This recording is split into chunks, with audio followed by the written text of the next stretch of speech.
নমস্কাৰ সকলোকে স্বাগতম জনাইছোঁ অসমীয়া গৃহিণীৰ আন এটা ভিডিঅ'লৈ। আজিৰ ভিডিঅ'টোত মই আপোনালোকৰ লগত শ্বেয়াৰ কৰিম নন ষ্টিক কেৰাহী কিদৰেনো যত্ন ল'ব লাগে। চ' ভিডিঅ'টো চাই থাকিব।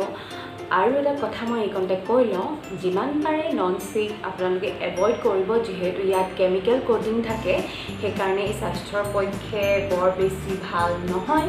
যিমান পাৰে আপোনালোকে ষ্টেইনলেছ ষ্টীল বা আমাৰ যোনটো লোহাৰৰ যোনটো কেৰাহী, সেই লোহাৰ কেৰাহী ব্যৱহাৰ কৰিবলৈ আপোনালোকে চাব। দেখিছে চাগে মোৰ ৰেচিপিবিলাকত মই সাধাৰণতে লোহাৰ কেৰাহীখনেই ব্যৱহাৰ কৰোঁ, কিয়নো এইখন স্বাস্থ্যৰ পক্ষে অকণমানো হানিকাৰক নহয়, বৰঞ্চ ই লাভদায়কহে হয়। গতিকে আজিৰ ভিডিঅ'টো এইকাৰণে মই আপোনালোকৰ লগত শ্বেয়াৰ কৰিছোঁ, কাৰণ বহুতে নন ষ্টিক কেৰাহী বা নন ষ্টিকৰ বাচন ব্যৱহাৰ কৰে বা ময়ো কৰোঁ। কিন্তু কথাটো হ'ল কি, নন ষ্টিকৰ বাচনবিলাকৰ আমি যতনটো ল'ব প্ৰপাৰলি নাজানো, সেইকাৰণে অতি কম সময়ৰ ভিতৰতে আমাৰ সেইবিলাক বেয়া হৈ যোৱা দেখা যায়। মোৰ ফ্ৰেণ্ডছখিনিয়ে মোক বিয়াত এটা নন ষ্টিকৰ ধুনীয়া ছেট দিছিলে, কিন্তু নিজৰ মূৰ্খামি জহত মই কি কৰিলোঁ, সেইটো বৰবাদ দিলোঁ। মই নাজানো যে এইটো কাম কৰিব লাগে, এইটো কাম কৰিব নালাগে। আৰু এতিয়া যিহেতু মই সেই বস্তুটোৰ বিষয়ে গম পাইছোঁ যে এইখিনি কৰিব লাগে, এইখিনি কৰিব নালাগে, সেইকাৰণে মই ভাবিলোঁ আপোনালোকৰ লগতো শ্বেয়াৰ কৰোঁ। কি জানিবা আপোনালোকৰ কামেই আহে, হয়নে নহয়? কি জানিবা আপোনালোকৰ উপকাৰেই হয়, আৰু নিশ্চয় উপকাৰ হ'ব। কেইটামান সৰু সৰু ষ্টেপ ফ'ল' কৰিলে আপোনাৰ নন ষ্টিক কেৰাহীখন আপুনি যেনেকৈ লৈছে তেনেকুৱাই হৈ থাকিব। গতিকে ব'লক ভিডিঅ'টো আৰম্ভ কৰোঁ। কেনেকৈনো কি কৰিলোঁ। মই লৈছিলোঁ এইটো আমাজনৰ পৰা। মইতো অলৰেডি ফালি লৈছোঁ। আমাজনৰ পৰা লৈছিলোঁ, আৰু এইটোত মোৰ দাম লৈছিলে 1699, কিন্তু এতিয়া বৰ্তমান এইটোৰ দাম 1500 হৈ আছে। আৰু মই 1700 দি লৈছিলোঁ, এতিয়া আকৌ কমি এইটো 1500 হৈছে। বস্তুটো মই বহুত বেছি ভাল পাইছোঁ, সেইকাৰণে ভাবিলোঁ আপোনালোকৰ লগত বস্তুটো শ্বেয়াৰ কৰোঁ। এনেকুৱা এটা পেকেটত আহে। এইটো আপুনি অফলাইন যদি ল'বলৈ যায়, ইয়াৰ দাম হ'ব 4000 টকা। আৰু এইটো বহুত ভাল ব্ৰেণ্ড হয়, ৱাণ্ডাৰ চেফ। সঞ্জীৱ কাপুৰ সকলোৱে চিনি পায়েই চাগে, যি খানা খাজানাত আগতে আহে, সৰুতে খুব চাওঁ। চ' সঞ্জীৱ কাপুৰৰ নিজৰ ব্ৰেণ্ড হয়, তেওঁ নিজে ডিজাইন কৰা। চ' বহুত বেছি ভাল হয়, ৰিভিউ বহুত ভাল পাইছোঁ। তাৰপাছত মই প্ৰডাক্টটো লৈছোঁ একচুৱেলি। চ' ভাবিলোঁ আপোনালোকৰ লগত শ্বেয়াৰ কৰোঁ, আৰু এইটো মই পেকেটটো আপোনালোকক দেখাই দিছোঁ।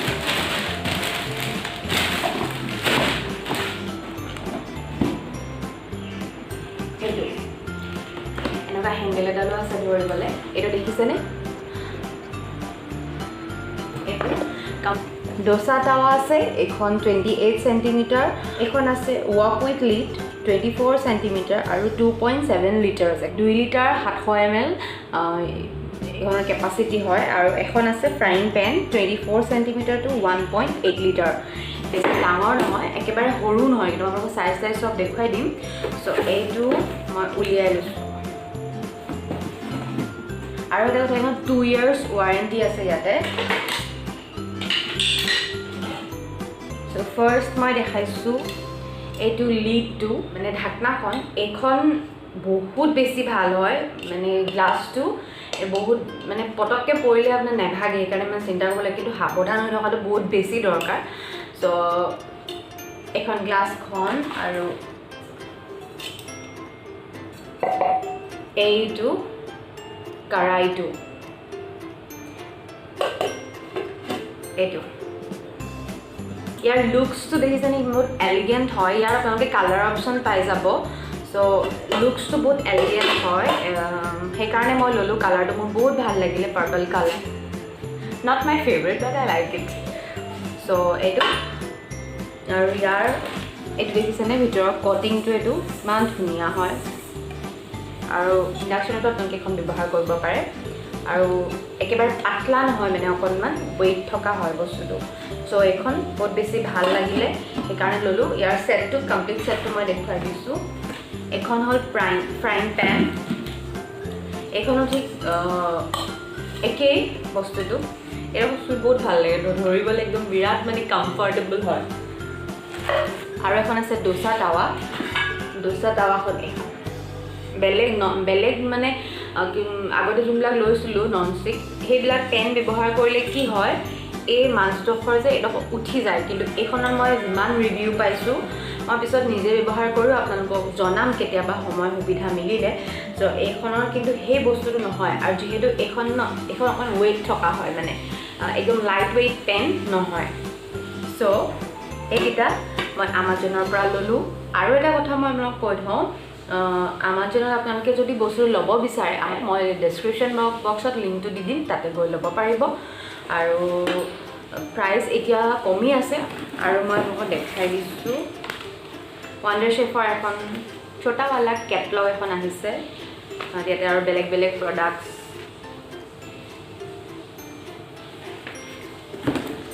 আৰু এখন কেছ মেম'খন, এখন ৱাৰেণ্টি কাৰ্ড,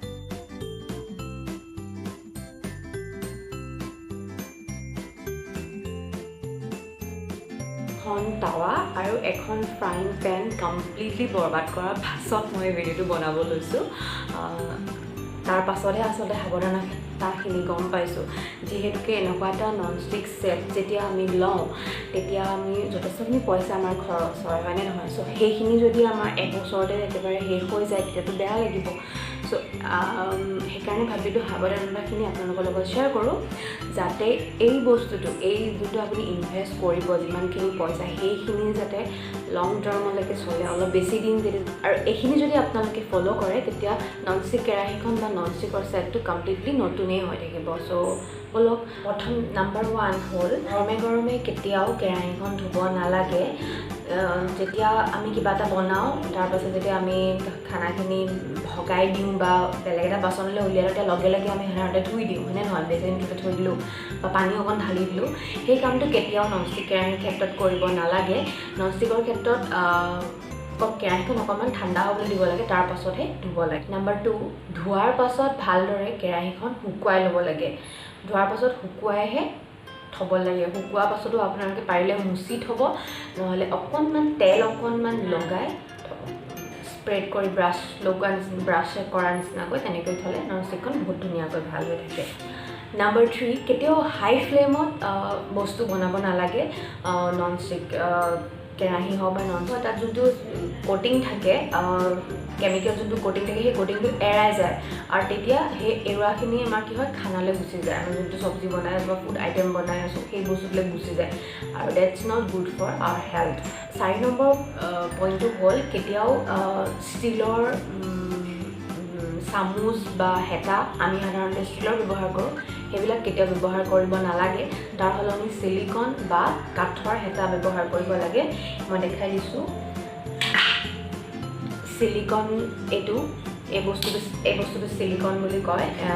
এই বস্তুটোৱে কি কৰে, এই পেনখনত ঘাঁ নলগায়, দাগ নলগায়, একো মানে আপোনাৰ আঘাত নকৰে, আৰু তেতিয়া কি হয়, এখন নতুনেই হৈ থাকে। এইটো হ'ল ছিলিকন ব্ৰাছ, আৰু এইটো হ'ল কাঠৰ হেতাটো। তো এনেকুৱা এইখন মই আমাজনৰ পৰা লৈছিলোঁ, লিংকটো ডেছক্ৰিপশ্যন বক্সত দি দিম, আপোনালোকে তাৰ পৰাই অৰ্ডাৰ কৰিব পাৰিব যদি আপোনালোকৰ প্ৰয়োজন হয়। বহুত কম দামতে পাইছিলোঁ, 300 টকাতকৈ তলত আছিলে, 280 নে 85 এনেকুৱা কিবা এটা আছিলে। 5 নম্বৰ পইণ্টটো হ'ল, এতিয়া আমি এই 3খন ল'লোঁ, হয়নে? মই 3খন কেতিয়াও ইখনৰ ওপৰত সিখন এনেকৈ জাপি কেতিয়াও দিব নালাগে। ইয়াতে আপোনালোকে যদি পায়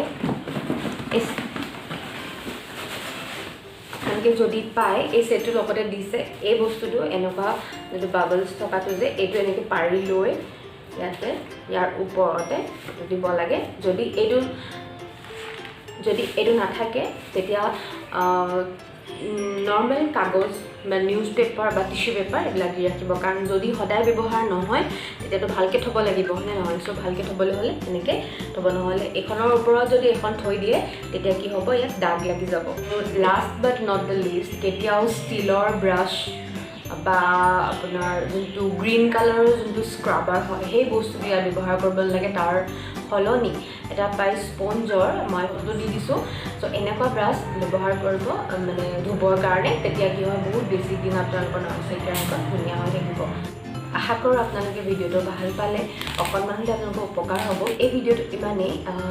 যদি আপোনালোকৰ ভাল লাগিছে লাইক কৰিব শ্বেয়াৰ কৰি যিমান পাৰে শ্বেয়াৰ কৰিব আপোনালোকৰ ফেমিলিৰ লগত ফ্ৰেণ্ডছৰ লগত আৰু যদি তেনেকৈ নতুন আপোনালোকৰ চেনেলটো ছাবস্ক্ৰাইব কৰা নাছিল মোৰ চেনেলটো ছাবস্ক্ৰাইব কৰি দিব আৰু ছাইডতে থকা বেল আইকনটো টিপি অল কৰি দিব তেতিয়া মই নতুন ভিডিঅ' লৈ আহি থাকিলে আপোনালোকে নটিফিকেশ্যন পাই থাকিব বাই বাই বাই বাই